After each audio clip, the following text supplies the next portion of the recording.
Hello students, हम पढ़ रहे हैं हमारा हिस्ट्री का third chapter kinship caste and class. आज हम पढ़ेंगे पेज नंबर 68 पॉइंट है fourth, beyond birth resources and status.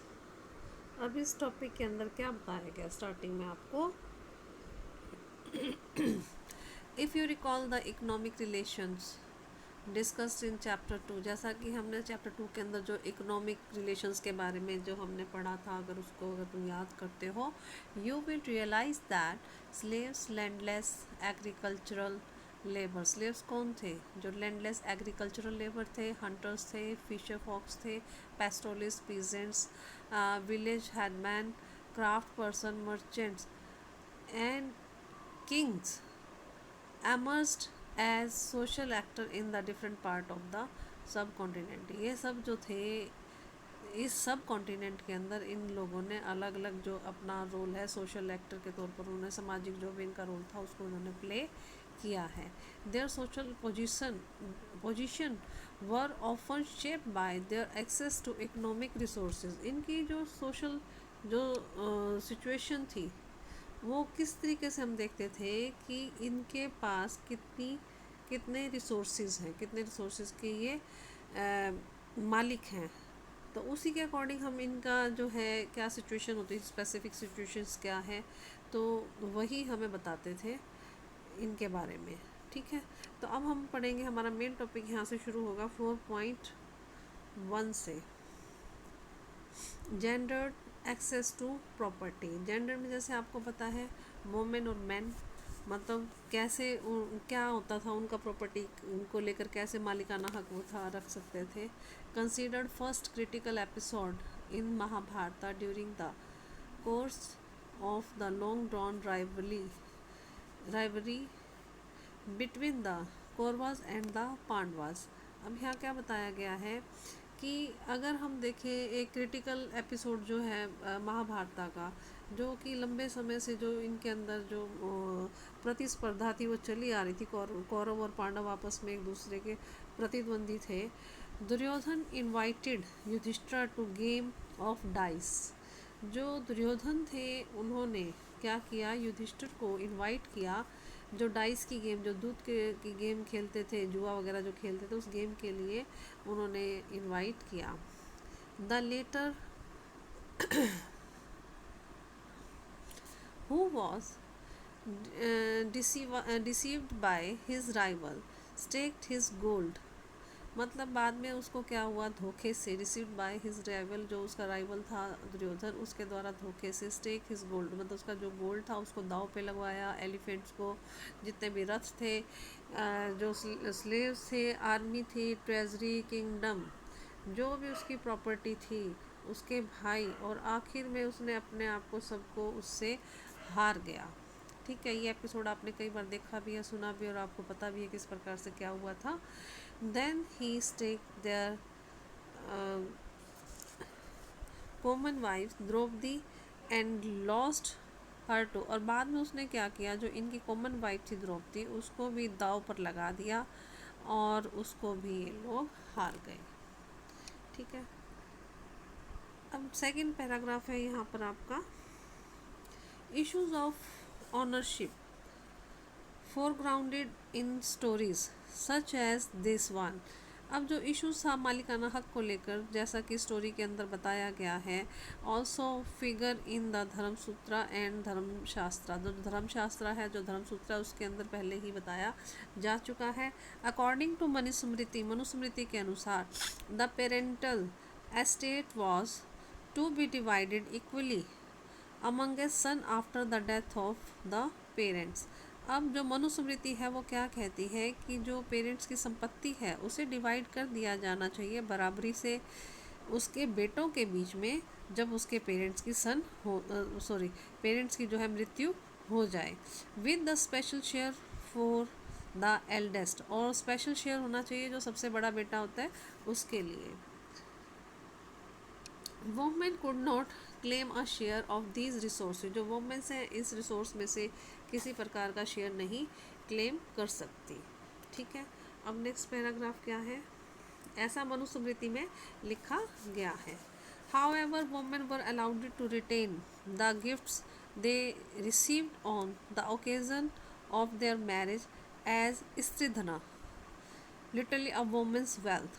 अब हालांकि जो वोमेन को इस चीज़ का अलाउ किया गया था कि जो भी गिफ्ट्स उसको रिसीव होते हैं, जो उसकी शादी के समय जो भी गिफ्ट्स उसको मिलते हैं, ज्वेलरी मिलती है, जो भी पैसा मिलता है, उसे वो स्त्री धन के तौर पर वो अपने पास रख सकती है। This could be inherited by their children, इस पर उसका वो कभी भी मतलब कि जो उसके बच्चे हैं उनको वो दे सकती है, without the husband's having any claim on it, और उस पर उसके हस्बैंड का किसी भी प्रकार का कोई क्लेम नहीं होगा। At the same time the Manusmriti warned women against holding family property और even their own valuable without the husband's permission. हालांकि मनुस्मृति में किस चीज़ को मना किया गया है कि बिना हस्बैंड की परमिशन के वोमेन को जो है अपनी फैमिली की प्रॉपर्टी नहीं लेनी चाहिए, या कुछ भी वैल्यूएबल जो है इकट्ठा नहीं करना चाहिए, मतलब हस्बैंड की परमिशन से ही उसे सब कुछ वेल्थ वगैरह अपनी इकट्ठी करनी चाहिए।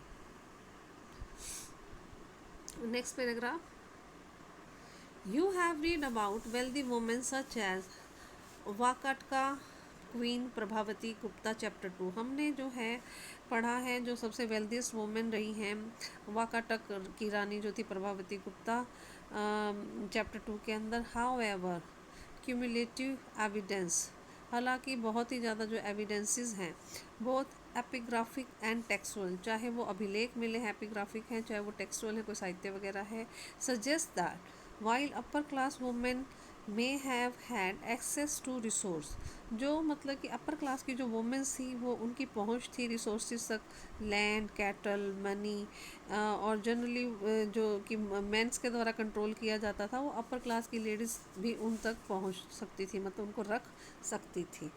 इन अदर वर्ड, दूसरे शब्दों में, सोशल डिफरेंसेस बिटवीन, जो सोशल डिफरेंस थे मैन एंड वुमेन के, शार्पन, बहुत ही ज़्यादा शार्प हो गए, because of the difference in access to resources, क्योंकि बहुत ज़्यादा डिफरेंसेस थे रिसोर्सेज तक पहुंचने के, इसलिए ये बहुत ही ज़्यादा जो सोशल डिफरेंसेस थे उस समय बनने शुरू हो गए थे। अब हम पढ़ेंगे नेक्स्ट पेज पर 4.2, वर्ना एंड एक्सेस टू प्रॉपर्टी। अब यहाँ पे हम पढ़ेंगे वर्ना, वर्ण जो है, और एक्सेस टू प्रॉपर्टी, भाई किस प्रकार से उनका प्रॉपर्टी पर अधिकार होता है। According to the brahmanical text, brahmanical text के according, another criteria for regulating access to the wealth was varna, जो दूसरा क्राइटेरिया था जो संपत्ति पर अधिकार का, वो क्या था, वर्ण के आधार पर था। एज वी सा अर्लियर, जैसा कि हमने पहले देखा है, the only occupation prescribe for the Shudra was servitude. अब जो शूद्रा के लिए जो काम जो प्रेस्क्राइब किया गया था, चाहे उनकी इच्छा हो या ना, वो उनको करना पड़ता था। While a variety of occupations were listed for man of the first 3 वर्णा, हालांकि फर्स्ट 3 वर्णों के लिए जो ऑक्यूपेशन की वैरायटी थी भाई वो कुछ भी चूज़ कर सकते थे। If these provisions were actually implemented, हालांकि अगर ये जो प्रोविज़न इन्होंने इम्प्लीमेंट किए थे, इनको अगर प्रोविज़न बताए थे, अगर इन्हें सही में इम्प्लीमेंट किया गया था, the wealthiest man would have been the Brahmana, तो जो अमीर लोग हैं वो कौन होने चाहिए थे सबसे पहले, क्योंकि ब्राह्मण क्या थे, अपर क्लास के थे, तो ब्राह्मण होने चाहिए थे या और क्षत्रिय होने चाहिए थे। That this corresponded to some extent with social realities in evident from descriptions of priests and kings in other textual tradition। हालांकि जो भी ये सोशल सच्चाई है, सामाजिक जो सच्चाई है, इसके जो भी सबूत हैं, जो भी हमें बताए गए हैं, जो भी लिखा गया है प्रीस्ट के द्वारा, राजाओं के द्वारा या टेक्सुअल ट्रेडिशन के द्वारा, उनमें हमें कुछ सच्चाई भी जानने को मिलती है। अब क्या मिलती है, जैसे kings are almost invariably depicted as wealthy, सबसे ज़्यादा कौन मतलब अमीर होते थे, राजा, ठीक है। Priest also generally shown to be rich, ज़्यादातर जो प्रीस्ट होते थे वो भी अमीर होते थे। Though there are occasional depictions of the poor ब्राह्मण, हालांकि कई बार समय समय पर क्या हुआ है, कुछ ऐसे पुअर ब्राह्मण्स का भी हमें उनके बारे में भी कई जगह लिखा हुआ पढ़ने को मिलता है। अब है next paragraph. At another level, एक दूसरे लेवल पर, even as brahmanical view of the society was codify in the Dharmasutra and Dharmashastra, जो ब्राह्मणों का जो समाज के अंदर जो दृष्टिकोण था भाई कैसे कोडिफाई किया था, वो भी धर्मसूत्रा और धर्मशास्त्रा के अंदर जो है वो लिखा गया है। Other tradition develop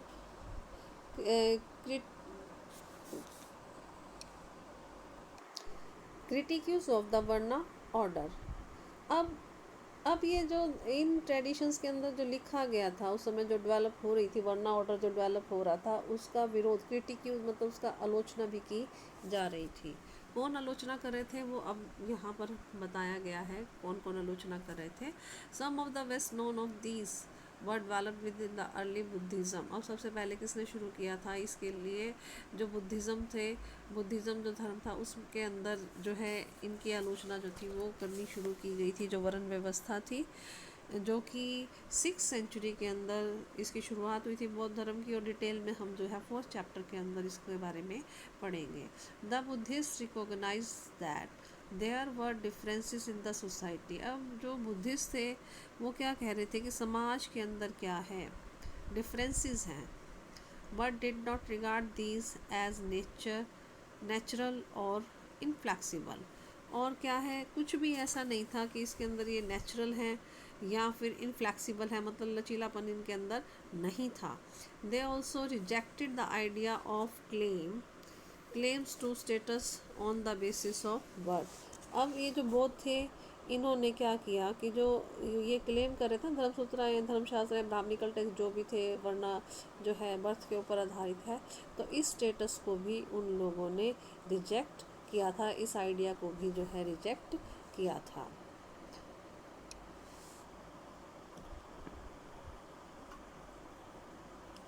next page हमारा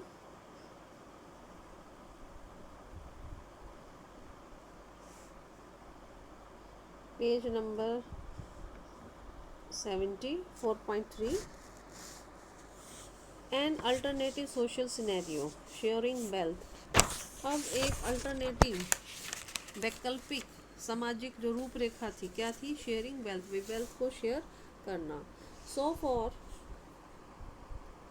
we have been examining situations where people either claimed or were assigned status on the basis of their wealth। अब हम जैसा कि देख चुके हैं, हम परिस्थितियों का जैसे कि हम देखते हैं क्या सिचुएशंस थी, तो हमने क्या देखा है कि जो लोग हैं वो अपने स्टेटस को किस आधार पर, अपनी वेल्थ के आधार पर जो है वो उसको देखते थे, उसके अकॉर्डिंग उनका हिसाब लगाया जाता था, भाई कितना धन है, कितने रिसोर्सेज हैं इनके पास, तो इसका क्या स्टेटस है सोसाइटी में।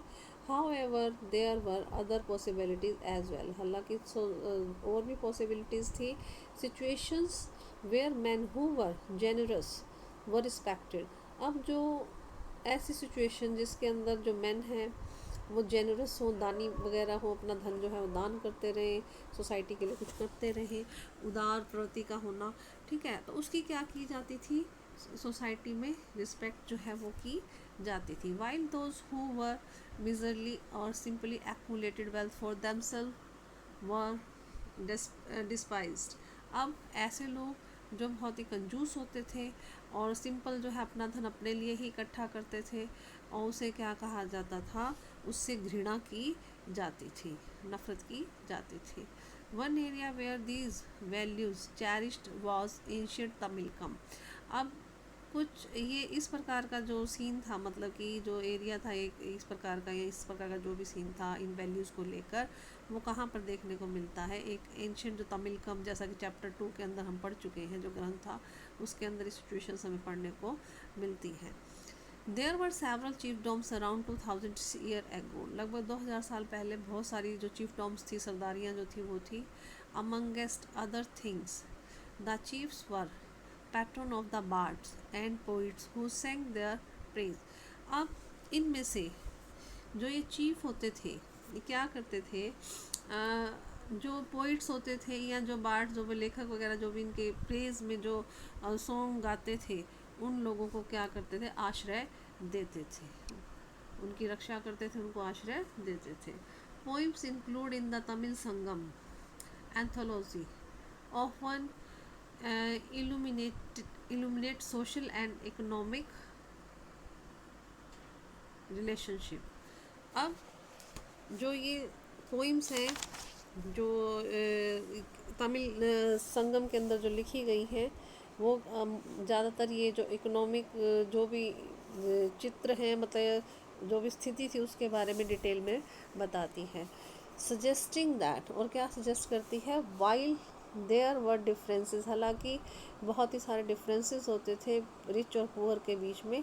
दोज हु कंट्रोल रिसोर्सेज, अब जिनके पास रिसोर्स होते थे, मतलब जो धनी होता था या ज़्यादा चीज़ें जिसके पास होती थी, रिसोर्सेज ज़्यादा होते थे, were also expected to share them, उनसे इस चीज़ की उम्मीद की जाती थी कि वो उनको शेयर करें, जैसे दान के तौर पर, ठीक है, ये सोसाइटी के लिए कुछ काम करके, जैसे हमने पढ़ा है कि भाई जो ये काम करते थे तो उनको क्या करते थे, उनकी प्रेज़ करते थे, और जो नहीं करते थे, सिर्फ अपने लिए पैसा इकट्ठा करते थे, तो उनको मतलब कि घृणा की जाती थी उनसे।